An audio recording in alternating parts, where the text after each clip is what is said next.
Hello, welcome to In the Court of the Wenton Knave. We're reviewing Freak Out to Civilization Phase 3. Today we are doing Hot Rats.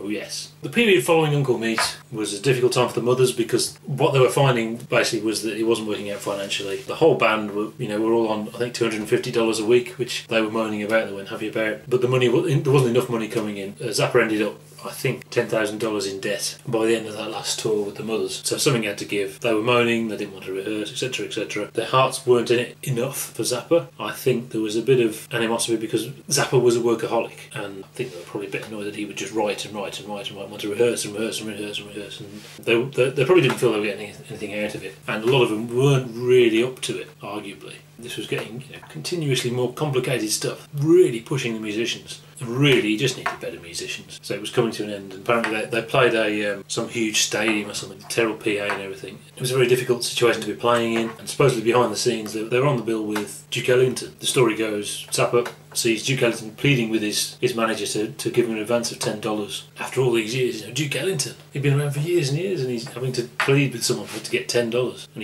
he felt that was like a glimpse into your future, how depressing. And it was at the end of that show that Zappa announced to the band the end of the Mothers. What's really interesting about that story, though, is that I only realised when I was thinking about what I was going to say for this video, Ritchie Blackmore says exactly the same story about Duke Ellington. It was also, I think, a period just before that, Roland Kirk joined them on stage and had a wild jam, which apparently he's lost to posterity. I don't think there's a recording of it, but supposedly it was wonderful. And it must have given him the realisation that he doesn't have to play with these same people. It's not a band, not really. It was never a band, really. It was just the Zappa's musicians.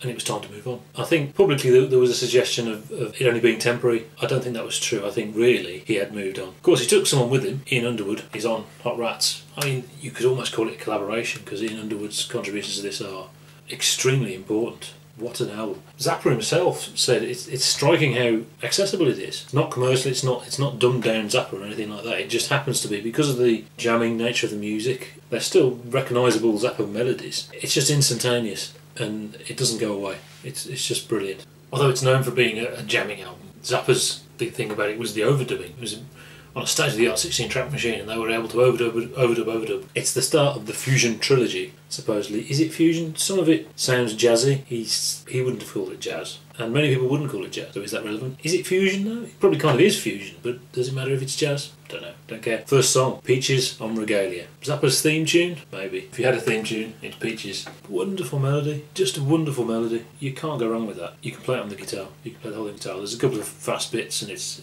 just perfect. Only 3.5 minutes, so it's also perfect single. Surprisingly, it was a hit here, but not in America. Willie The Pimp. Willie The Pimp features Captain Beefheart on vocals. Killer riff. And really, people get a chance to play, and we get to hear Zappa jam, really. We get to hear him play his guitar. We had a little bit of that on Uncle Meat with, what's it called, 9 Types of Industrial Pollution, but that was an atonal thing. This is just a jam. This is, a one-chord jam, pretty much. Maybe up to this point it wasn't clear what a great guitarist he was. Son of Mr. Green Jeans. Great melody, great melody. I think you can hear a thread, certainly from Green Jeans to Son of Green Jeans, but also I think Duke of Prunes, similar kind of thing. It's almost a nostalgia to the vibe of the melody. It's brilliant. Little Umbrellas, nice bit of playing. When I saw Zappa play Zappa last year, they opened with Gumbo Variations. I didn't have much expectation for whatever reason, and it was when they started playing that I realised I was experiencing something awesome, brilliant. It's an extended jam, a bit long. It's 16 minutes 55, which is long,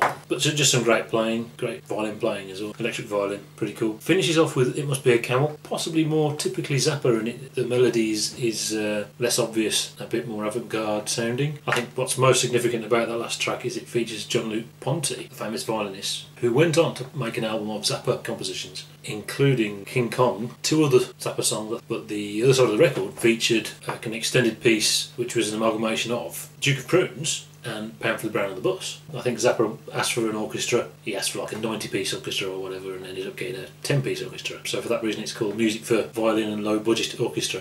That track became, much later, revised music for electric guitar and low budget orchestra, but that's worth checking out as well. However, it doesn't stand up to this piece of awesome. To me, that's the entry point. It's accessible and it's not dumbed down Zappa. If you like that, you should like all Zappa. But a lot of people like this that don't like Zappa, so interesting. That's it.